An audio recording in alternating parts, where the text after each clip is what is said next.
orando pelo servo do Senhor. Pai, em nome do Senhor Jesus, nós estamos diante da Tua presença mais uma vez. Eu agradeço ao Senhor por essa oportunidade que o Senhor tem nos concedido, Senhor, uma vez mais.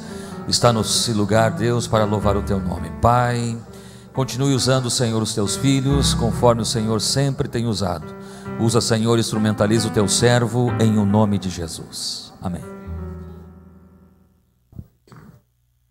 Queridos irmãos, por bondade, abra sua Bíblia comigo. Vamos ler apenas um versículo, depois você se sente.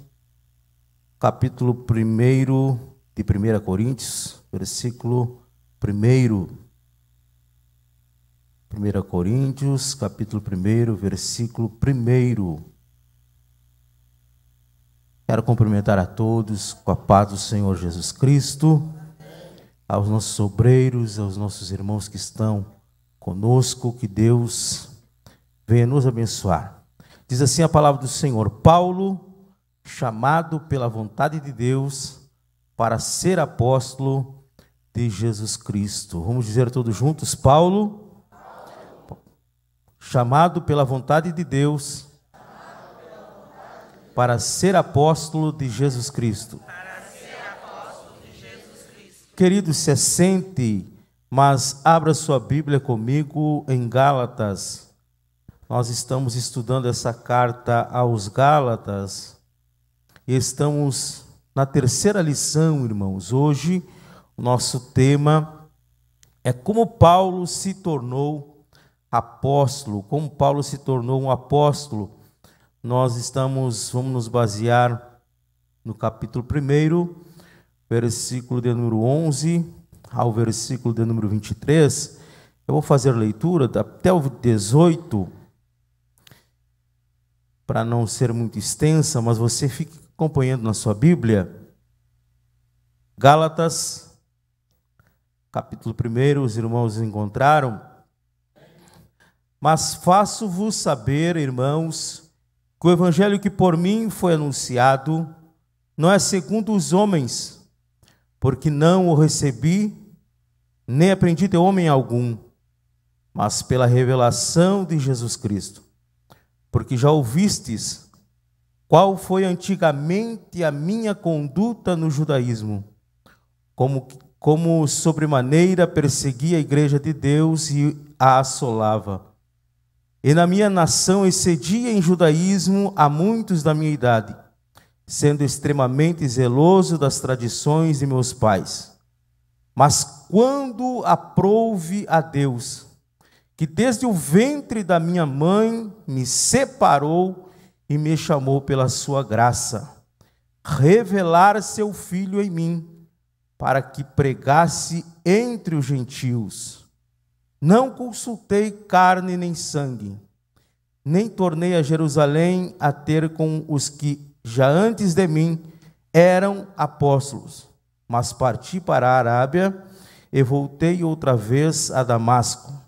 Depois, passado 3 anos, fui a Jerusalém para ver Pedro e fiquei com ele 15 dias. Amém, irmãos? Irmãos, não sei se todos estão acompanhando esses estudos, mas nós estaremos estudando até setembro.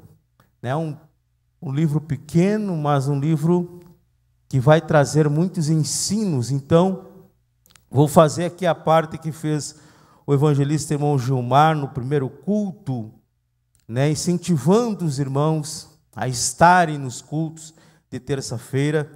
E o servo do Senhor ainda disse: tragam folha, tragam papel para anotar. Um estudo sempre é bom a gente anotar, sempre que alguma coisa Deus fala conosco de forma diferente, porque é interessante, irmãos? A gente está pregando aqui ou está ouvindo alguém pregar e o Espírito está se revelando a nós de uma forma diferente. E assim Deus fala conosco. É a multiforme sabedoria de Deus. Amém? Alguma coisa que o pregador aqui não conseguiu entender, o Espírito Santo te revela de uma forma diferente. E todos somos edificados, porque a palavra que desce do céu não torna para ele vazia. Amém? Mas só para situarmos os irmãos, então, já estudamos ou já iniciamos, né, como falou o evangelista irmão Gilmar, o prefácio dessa carta. Sabemos que essa carta foi de autoria, é de autoria de Paulo, não há como contestar essa verdade. A dúvida, e não chega a um consenso, então somente em razão qual Gálatas ela foi escrita, se foi aos crentes que estavam na região sul ou aos crentes que estavam na região norte. E falou com muita intrepidez nosso irmão que se for escrito aos crentes que estavam na região sul, esta foi a primeira carta redigida por Paulo, é a mais antiga e foi escrita na sua primeira viagem missionária. Olha só o detalhe que nós aprendemos. Se foi escrita por Paulo aos crentes que estavam na região sul da Galácia, nós temos uma carta, então, a mais antiga escrita por Paulo, no ano de 48 a 49 da era cristã. Agora, se foi escrita por Paulo aos crentes que estavam na região norte da Galácia, ela foi escrita na era cristã entre 50 e 55 e foi escrita na terceira viagem missionária do apóstolo Paulo. Não se há um consenso. Por que é necessário falar isso, irmãos? Porque se nós abrirmos um livro, por exemplo, de Meyer Perlman, Bíblia, através de livro por livro, Meyer Perlman vai dizer que essa carta foi escrita em 48 a 49. Se nós abrirmos uma Bíblia de arqueologia cristã, arqueologia bíblica, eles vão justamente falar isso que eu estou falando e que o irmão Gilmar aqui falou na primeira lição que tivemos aqui. O certo é, queridos, que essa carta, ela tem algumas finalidades que nós vamos ver ao longo desses estudos. E eu quero lançar aqui apenas duas. E já foi falado, só para relembrar os irmãos, para os irmãos se situarem. Essa carta aqui foi escrita por Paulo, porque chegou ao conhecimento desse apóstolo que essa igreja, a igreja de Gálatas, estava, se nos termos de hoje nós diríamos, eles estão desviados. Paulo já vai dizer que eles estavam caindo da graça. Ou seja, Paulo usou um termo dizendo, vocês receberam o evangelho da graça, o evangelho que salva, é o favor imerecido de Deus para a vida do homem, e vocês agora estão voltando aos velhos rudimentos do judaísmo. Ou seja, essa igreja estava sob forte ataque de sábios, homens mestres, rabinos, podemos dizer assim, que estavam ali dizendo, olha, para vocês serem salvos não basta tão somente crer aí no Jesus que foi pregado para vocês. Vocês precisam voltar às práticas do judaísmo. E uma das práticas era a circuncisão. Essa circuncisão já tinha sido, irmãos, no conselho em Jerusalém, de que somente os judeus deveriam fazer a circuncisão. A circuncisão era uma aliança, um ato, uma cerimônia. Quando a criança nascia, era feito, irmãos, cortado o prepúcio do menino judeu, e ali então aquele menino tinha uma aliança eterna com o Senhor. Só que para quem era adulto, irmãos, era muito difícil, era algo que dolorido, sem anestesia, era um jugo que não era necessário passar, porque nós somos salvos pela graça. E o evangelho que Paulo falava era o evangelho da graça. O pastor Argemiro falou aqui que não há outro evangelho. O evangelho que salva, que cura, transforma, é o evangelho da cruz, que é loucura para os que perecem, mas para nós que somos salvos, é o poder de Deus. Eles estavam sendo coagidos, induzidos a voltar aos rudimentos do judaísmo. E não havia necessidade, porque Paulo já tinha pregado para eles o evangelho da graça. Então o propósito de Paulo era instruí-los, diga comigo, instruí-los, era corrigi-los, era exortá-los, para que eles não saíssem facilmente, irmãos, que eles não fossem enganados facilmente. O salmista vai escrever o Salmo de número 119, 105, o que ele diz? Escondi.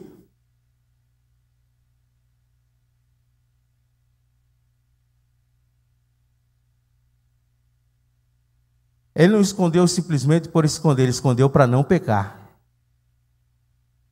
Tem coisas que a gente não precisa andar mostrando.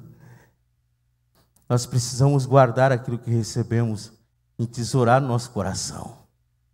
Amém? Ele não escondeu para se esquecer. Escondi a tua palavra para me esquecer. Ele disse, escondi para não pecar. E é isso que Paulo estava tentando dizer para aqueles crentes. Vocês já receberam o evangelho da graça. Por que vocês estão voltando? Mas, irmãos, havia um outro problema. E esse problema é a razão de Paulo também ter escrito. O primeiro é para exortá-los, corrigi-los, a não saírem da graça, a não voltarem aos rudimentos judaizantes, aos julgos judaizantes, às cerimônias, que somente eram cerimônias formais. O crente que é acostumado com o culto pentecostal, com a presença do Espírito Santo, não se acostuma com formalismo, não é verdade, irmão? Não pode se habituar, irmãos. Dizia o pastor com muita ousadia no domingo de Santa Ceia de manhã. Nós precisamos mudar a nossa atitude. Nós precisamos tomar uma posição de quem adora, que quem deseja a presença, que quem anela pela graça e a unção do Espírito Santo de Deus na sua vida. Nós não podemos nos tornar formais, ritualistas. Chega a hora do culto, eu vou para a igreja, pego a minha Bíblia, eu já sei que vou cantar, vou orar, vou ouvir a palavra e vou vir embora. Irmão, nós temos que sair de casa já dizendo, Senhor, eu não vou sair da tua presença sem tu falar comigo. Senhor, eu não saio da tua presença sem tu falar contigo. Aí, irmãos, às vezes Deus não usa o pregador, mas Deus usa o coral cantando, os jovens adorando o Senhor, Deus usa o dirigente do culto dirigindo, e o Espírito Santo de Deus de alguma forma fala com você. Até o porteiro, irmão. Esses dias eu vou usar esse testemunho. Esses dias alguém me contou que ela estava dizendo, Senhor, o que é o meu trabalho? Será que eu estou tendo êxito no meu trabalho? E uma criança chegou para ela e disse assim, pastor, irmã, continue, não é tempo de se aposentar. Ela estava dizendo, Senhor, acho que é tempo, a minha idade não dá mais, eu vou me aposentar. E uma criança sem saber disse, tia, a senhora vai continuar conosco e não é tempo da senhora se aposentar. O que é isso? É o Espírito Santo que conhece, que sabe como você chegou aqui, e nessa noite Ele fala com cada um de nós através da sua palavra, através do seu Espírito Santo. Então Paulo vai dizer assim, vocês não precisam voltar para lá mais. O Evangelho transforma, o Evangelho é poder. Pastor Argemiro já falou essa lição, que o Evangelho não há outro Evangelho. E Paulo foi forte, dizendo assim, mesmo que desça um anjo do céu e queira pregar outro Evangelho, que seja maldição. Porque o Evangelho que foi pregado para vocês, não se pode pôr outro fundamento, a qual é Cristo, o fundamento desse Evangelho. Amém, queridos? Eu estou correndo aqui, porque, só para lembrar os irmãos, agora interessante a segunda parte, irmãos, que nós aprendemos. Por que a razão de Paulo ter escrito aos Gálatas? Primeiro, os judeus, os mestres judaizantes estavam tentando, então, incutir neles a voltar ao ritualismo, formalismo. Segundo, irmãos, olha só, a artimanha, a sutileza de Satanás. Ele estava tentando, irmãos, de alguma forma,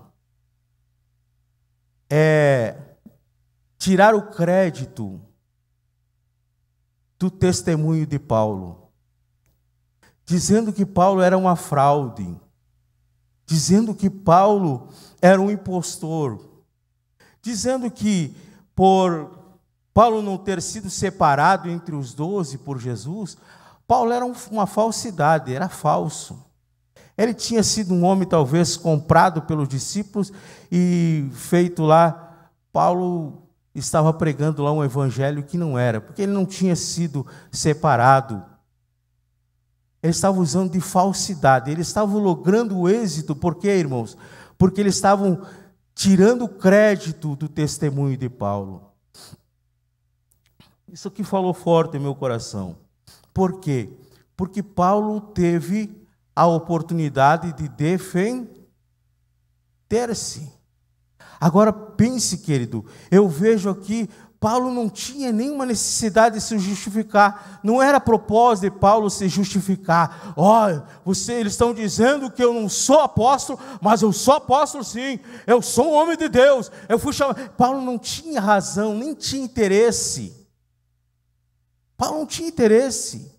Porque se falasse se ele era ou não era, isso não ia mudar nada no chamado dele. Ele era um homem autêntico, ele era um homem que tinha a certeza do seu chamado. Mas por que razão Paulo se defende? Porque ele sabia, irmãos, que toda ação gera uma reação. E toda vez que alguém falava que Paulo não era chamado, não era apóstolo de Deus, tinha alguns crentes fracos na fé que se desviavam. Ah, mas ele não é apóstolo, ele não é de Deus, ele não é um homem de Deus, ele não foi escolhido por Deus, então não vou mais na igreja de Paulo. Não vou mais. Então, irmãos, a sutileza, a investida do inimigo era tentar que a igreja, irmão, fosse prejudicada. E a gente vê como isso é antigo, né? O inimigo logra êxito com essa artimanha, porque isso é antigo, irmãos. Eu fiquei pensando, queridos obreiros, que Paulo teve a oportunidade de defender-se. Irmão Gilmar, Paulo conseguiu defender-se, mesmo que ele não precisasse. Eu acredito que os senhores entendem isso, que ele não precisava. Porque mesmo que dissesse que ele não era, ele sabia que ele era. Mesmo que as pessoas falem ao nosso respeito aquilo que não somos, nós sabemos o que somos. Mas, irmãos, Paulo teve a oportunidade de defender-se.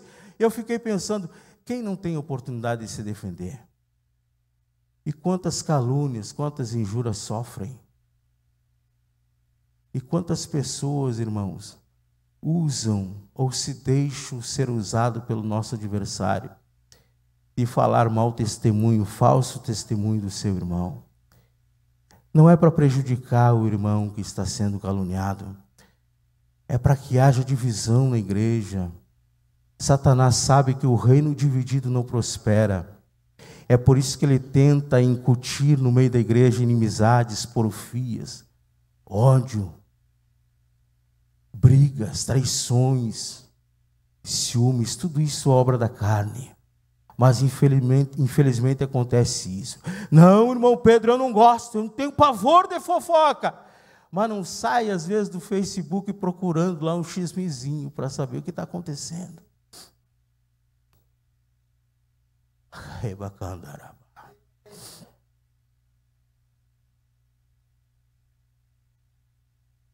Entenderam, irmãos? Tem pessoas que vão chegar no céu e vão dizer: Senhor, em teu nome eu preguei, profetizei. Senhor, em teu nome eu cantei em línguas estranhas. Senhor, em teu nome eu evangelizei. Senhor, eu falei para todo mundo. E falou de todo mundo também. Aí Jesus vai dizer: apartai-vos de mim, malditos, que praticais a iniquidade. Porque às vezes o que falamos, às vezes não prejudica o irmão que nós falamos, mas prejudica quem nos ouve, prejudica os nossos filhos. Vimos ontem aqui no Chau, o pastor dizia, muitas vezes falamos coisas na frente dos nossos filhos, e depois nossos filhos crescem e vão dizer: eu nunca mais vou naquela igreja, porque o meu pai disse que todo mundo lá é falso. A gente não sabe o prejuízo, irmãos. Esses crentes aqui, ou seja, esses mestres, era justamente isso, tentando tirar a autoridade, a autenticidade do apostolado do Paulo, mas Paulo estava lá dizendo: olha, eu não tenho problema, porque o morrer para mim é Cristo, viver para mim é lucro. Ele disse: eu posso estar preso, mas o importante é que a mensagem que eu prego está livre para dar vida àqueles que estão cativos. Paulo sabia o que ele tinha. Paulo não se importava. Paulo não é muitas vezes como nós. Às vezes nós nos frustramos. Irmão, alguém te disse que tu é isso, tu é aquilo, e a gente fica por meses dizendo: Senhor, os irmãos não gostam de mim. Senhor, será que os irmãos não gostam de mim? A gente se olha no espelho: Senhor, será que eu sou tão feinho assim? Senhor, será que eu sou tão ruim assim? Ei, Paulo não tinha isso. Paulo sabia. Ele disse: olha, eu deixo as coisas que para trás ficam e eu prossigo para o alvo a qual o Senhor me chamou. Paulo sabia, irmãos. Então Paulo não precisava estar se justificando aqui, mas era por causa disso. Aqueles filhos de Satanás estavam tentando prejudicar a igreja. Paulo não é o apóstolo, Paulo não é pastor, Paulo não tem chamada, Paulo não foi escolhido por Jesus, Paulo não tem a palavra. E Paulo estava lá pregando com autoridade, curando os enfermos. Até a sombra de Paulo ou de Pedro que curava os enfermos. E Pedro, mas levava as roupas para Paulo orar, né? E Paulo curava da mesma forma, porque ele tinha a mesma graça que estava nos apóstolos, estava em Paulo. A mesma graça, a mesma autoridade. Oh, aleluia, eu sinto a graça de Deus nessa noite, nesse lugar. Oh, aleluia. Entenderam, irmãos? Só para os irmãos se situarem, foi isso que os irmãos falaram. Paulo mostrou. E aí alguns crentes que estavam dizendo: peraí, não, se Paulo... E Paulo vai dizer nesse capítulo 1 aqui, nesses versículos que eu vou ler a seguir, que é o nosso texto, por que Paulo se tornou um apóstolo? Aí nós vamos só... Qual é a diferença do discípulo para o apóstolo, irmãos? Só para nós, de um culto de ensino, a gente precisa dar esses detalhes. Qual é a diferença do discípulo para o apóstolo? Como pode se perguntar? Os 12 eram discípulos. Isso aqui, guarde isso. Os 12 primeiramente eram alunos, aprendiz. Andavam, aprendiam com o seu mestre. Mas qual foi a ordem que Jesus deu para eles? Qual foi a ordem que Jesus deu para eles? Ficai em Jerusalém, até que do alto sejais revestido, e ser-me-eis com missão. Ser-me-eis testemunhas em Jerusalém, Judeia, Samaria, até os confins.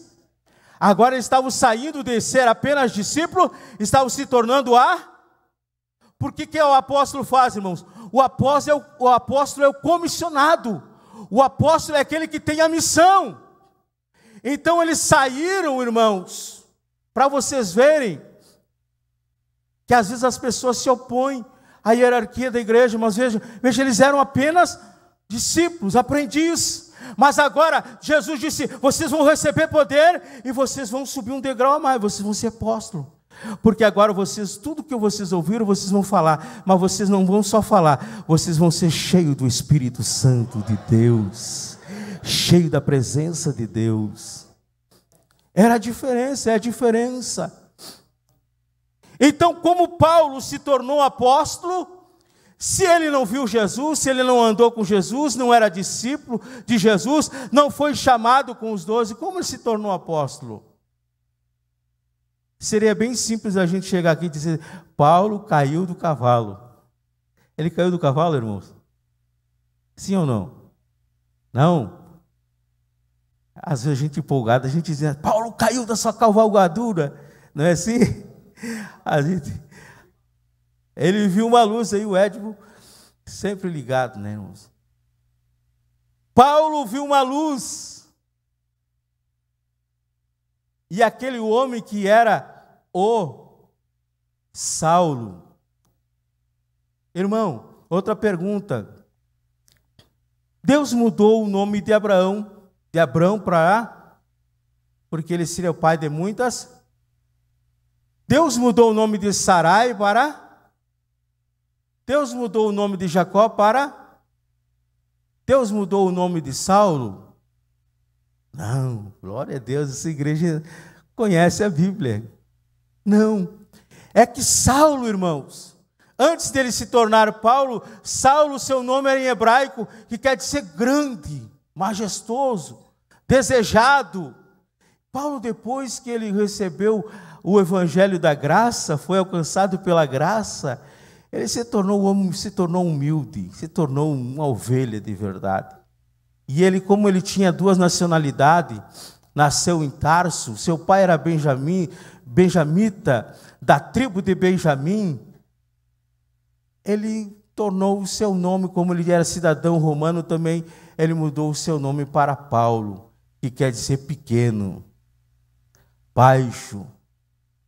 Paulo estava dizendo, ele é tudo em mim, ele é em mim, soberano, amém. Então, irmão, como Paulo se tornou apóstolo, nós lemos esse primeiro capítulo aqui de 1 Coríntios, foi por um chamado, e ele vai dizer, Paulo chamado pela vontade de Deus para ser apóstolo de Jesus Cristo. Aí nós observe comigo o versículo 15 desse primeiro capítulo de Gálatas. O que diz aí? O irmão quer ler para me ajudar?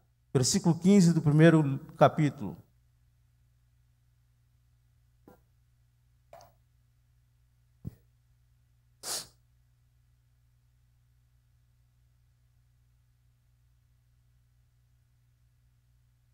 Olha só, versículo 15.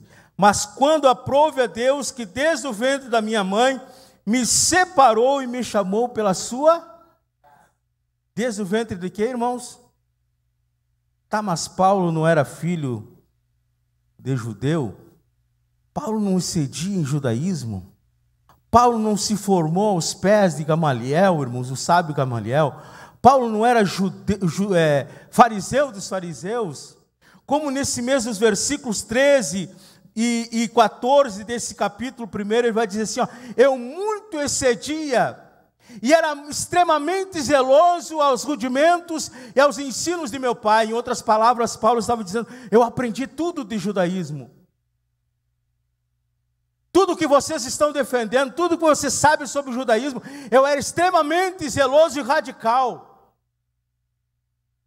Isso quando ele era, se nós tivéssemos tempo, falar da infância de Saulo. Saulo foi criado, irmãos, no meio de judeus, zeloso, aprendeu tudo. Mas ele disse, desde o ventre da minha mãe, porque ele tinha um chamado. E ele entendeu que o chamado de Deus para a vida dele era um chamado divino. Todo mundo olhava assim e dizia, esse camarada é ruim, esse camarada é mau. Esse camarada pega as cartas aí das autoridades e quer prender, quer matar os discípulos. Todo mundo dizia assim, todo mundo tinha medo de Saulo. E Deus olhava e dizia assim, ele é para mim um vaso escolhido. Eu conheço ele desde o ventre da mãe dele. Então, irmãos, o chamado, como Paulo se tornou um apóstolo, segundo um chamado de Deus. Ninguém pode resistir ao chamado. Agora tem uma coisa importante no chamado de Deus para a nossa vida. Ninguém, irmãos, pode se fazer chamado se não for um chamado de Deus. Lá no capítulo 4 e 5 ou 5 e 4 de Hebreus, o escritor aos Hebreus vai dizer assim, ninguém pode tomar para si essa honra. Ninguém se faz. Eu sou um homem de Deus. Eu sou um profeta. Eu sou um apóstolo. Eu sou um bispo. Ninguém pode tomar essa honra para si, se não for Deus que lhe chamar. Amém, queridos? Então, amados, o apóstolo Paulo se tornou um apóstolo por um chamado, uma vocação divina. Não era uma vocação humana. Ele vai dizer aqui, queridos, nesse versículo que lemos, que antes dele ser formado no ventre da sua mãe, ele já tinha sido escolhido. Abra comigo a sua Bíblia em Atos dos Apóstolos, capítulo 9, e o versículo 15. Veja só o que Deus fala a Ananias, o profeta. Vai, porque este é para mim um vaso para levar o meu nome diante dos gentios e dos reis e dos filhos de Israel. Quem falou isso, irmãos? Foi João, foi Pedro, foi os apóstolos? Foi Jesus. Através do seu espírito, Ananias, dizendo, vai, porque este é para mim um vaso. Em Damasco, Deus chega para Ananias e diz, Ananias, vai à rua chamada direita e entra lá na casa de Judas. Lá tem um nome, o nome dele é Saulo, é mais conhecido por Tarso, Saulo de Tarso, e vai porque ele está ali orando. Não, Senhor, não, e quando tu chegar lá, tu vai colocar as mãos sobre ele, e os seus olhos ele está cego, ele vai estar orando, e ele está cego, mas você vai colocar as mãos sobre ele, e ele vai voltar a enxergar. Aí que ficou feia a coisa, porque o cara é ruim, o cara é mau, mata os crentes. O que vai acontecer comigo se ele me enxergar? E os seus não temas, porque ele é para mim um vaso escolhido. Deus, irmãos, é que tinha chamado Saulo a tornar-se depois Paulo. Me permita eu chamar ele de Paulo, porque é difícil a gente estar chamando de Saulo, Paulo. Então vamos chamar de Paulo. Mas aqui, essa fase aqui, ele era um Saulo ainda. Amém? Então, irmãos, Deus chamou ele, Paulo se tornou apóstolo por intermédio de um chamado de Deus. Segundo, por uma revelação. A luz que ele viu, o esplendor que ele viu, aquele homem que era o homem, se achava o homem, ele vai dizer, quem és tu, Senhor? E ele vai ouvir uma voz, vai dizer assim, eu sou aquele a quem tu persegue. Não, mas eu persigo os crentes. Eu sou aquele a quem tu persegue. Dura coisa é para ti recalcitrar contra os meus aguilhões. Para quem não sabe, irmão, aguilhão era uma flecha. Era uma lança, ou seja, uma vara com uma lança na ponta. E ela era usada para guiar os animais de peso, de carga, os animais brutos. E às vezes os animais, eles queriam soquear, coicear, e aí o seu guia colocava ali o aguilhão, e quando ele chutava a flecha, e o animal. Às vezes a gente, antes de ser crente, a gente chuta o aguilhão, né? O que é que esses crentes querem? Os crentes gritam demais, os crentes falam as coisas lá. Né? Quanto mais fala do crente, mais Deus ama eles e Deus salva eles. Se o teu vizinho lá até tira a erva para o lado da tua casa, fala mal de ti, ore por ele, porque Deus tem um plano na vida dele, Deus vai salvar ele. Só não brigue com ele, você é crente, você vai orar por ele. Você limpou a grama lá e ele larga o cachorro lá e você fica furioso. Ore por ele, porque através do teu testemunho, Deus vai salvar ele. Ele está coiceando o aguilhão, mas daqui a pouquinho a luz vai chegar na vida dele, querido. Amém? Não adianta, Paulo. Vamos correr aqui, irmãos. Então, por uma revelação. Versículo 12, desse que nós lemos aqui no capítulo 1, ele vai dizer assim, porque não recebi de homem algum, mas pela revelação de Jesus. Ele está dizendo, eu fui chamado desde o ventre.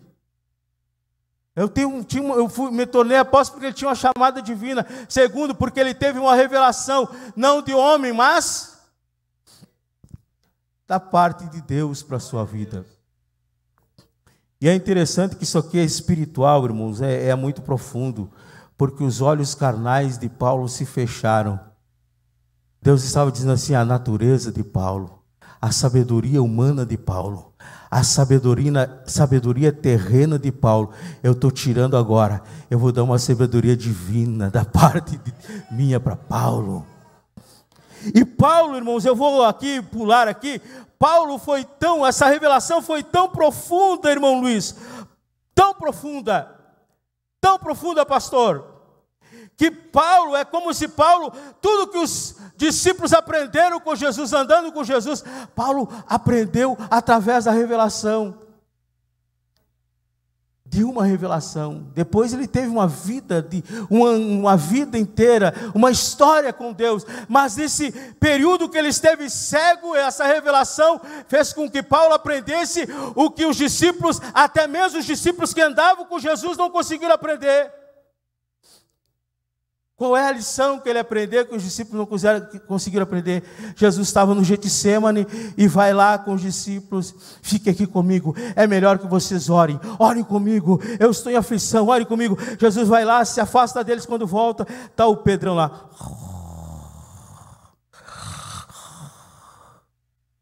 roncando, dormindo, né, irmão? Vai, Jesus, acorda eles, vocês não conseguem vigiar 1 hora comigo. Voltam. Jesus volta, eles estão lá dormindo de novo. Paulo, numa revelação profunda com Deus, vai aprender o que os discípulos não aprenderam. Porque o seu ministério começa, irmãos, com uma chamada, diga como uma chamada, com uma revelação e com a oração. Foi o que Deus falou para Ananias. Vai lá porque ele está orando. Paulo estava orando. É por isso que esse homem tem a ousadia de dizer assim: olha, vocês querem. Ele vai dizer assim: ó, sede meus imitadores, como eu também sou de Cristo. Porque ele tinha aprendido até nessa revelação, ele tinha aprendido essa lição maravilhosa de orar. Isso aqui é um ensino para todos nós. Nós não podemos ter um ministério abençoado, bem-sucedido e cheio da unção de Deus, se não começarmos pela oração. A nossa base é a oração. Porque orar, irmãos, não é somente pedir. Orar é falar com Deus. Orar é elogiar a Deus. Orar é confessar nossas fraquezas a Deus. Orar é nós abrirmos o nosso coração a Deus. Orar, nós não podemos mentir ou tampouco representar aquilo que não somos. Nós, quando começamos a orar, Deus já está vendo o nosso coração e dizendo: Ele está sendo sincero, Ele está abrindo o seu coração, Ele está falando comigo, eu vou falar com Ele.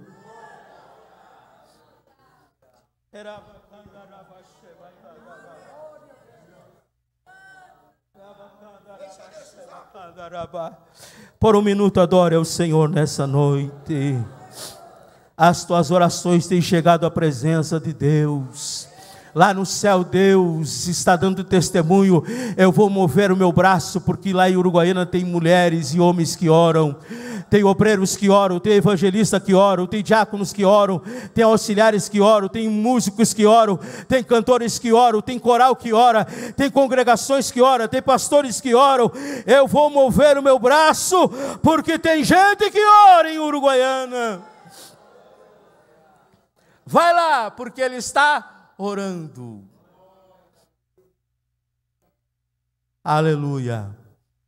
Então Paulo se torna apóstolo, porque ele alcançou esses 3 pilares, vamos dizer assim, nem pensei em falar, 3 pilares, esses 3 estágios Paulo passou na sua vida, 3 estágios. A chamada divina, uma chamada divina. Alguns estudiosos dizem que foi segundo a presciência de Deus. E aí a minha filha, eu sempre gosto de conversar com a minha filha, porque ela fica me indagando: pai, o que é presciência? Presciência é igual a onipresença. Eu tive que, me colocou numa saia justa, tive que procurar o que é presciência. Deus sabe todas as coisas, Ele é onisciente, mas a presciência de Deus é que Ele sabe, e Ele sabe que vai acontecer. Ou seja, a palavra de Deus não muda. Alguém dizia: Paulo não vai dar nada, Paulo não vai ser ninguém, Paulo é só mais um, Saulo é um perseguidor. E Deus dizia: ele é para mim um vaso escolhido. Eu vou pegar esse homem com ousadia, ele tem autoridade, ele tem graça, ele tem disposição. Escute, no Antigo Testamento, quantas eram as tribos? Na Antiga Aliança nós tínhamos 12 cabeças, 12 patriarcas. No Novo Testamento, na Nova Aliança, nós temos 12 apóstolos. A igreja, a Israel de Deus, a Israel divina tem 12 apóstolos. Agora precisava de um. E esse um vai dizer assim: olha, eu sou apóstolo, mas eu sou apóstolo dos gentios. Ele se tornou o maior apóstolo gentios. Nós somos devedores a Paulo, irmãos. Talvez uma grande parte, são 13 epístolas que Paulo escreveu. De 27 livros do Novo Testamento, nós devemos quase 50% dos escritos do Novo Testamento a esse homem que teve um encontro com Deus. Não caiu do cavalo, mas caiu do seu orgulho, saiu do seu orgulho, deixou a sua velha natureza e atendeu o chamado de Deus. Eu quero te dizer uma coisa: escute o chamado de Deus. Deus está disposto a levantar homens e mulheres nessa última hora, também para fazer a sua obra. Seja cheio do Espírito Santo de Deus, procure a presença de Deus, procure entender a vontade de Deus para a tua vida, porque o próximo pode ser você. Amém? Que Deus em Cristo Jesus abençoe. Nós poderíamos falar mais aqui, mas já falamos 40 minutos, tá bom. Mas vamos sair daqui edificados nessa noite. Deus escolheu você antes que você o conhecesse. É isso que Paulo estava dizendo.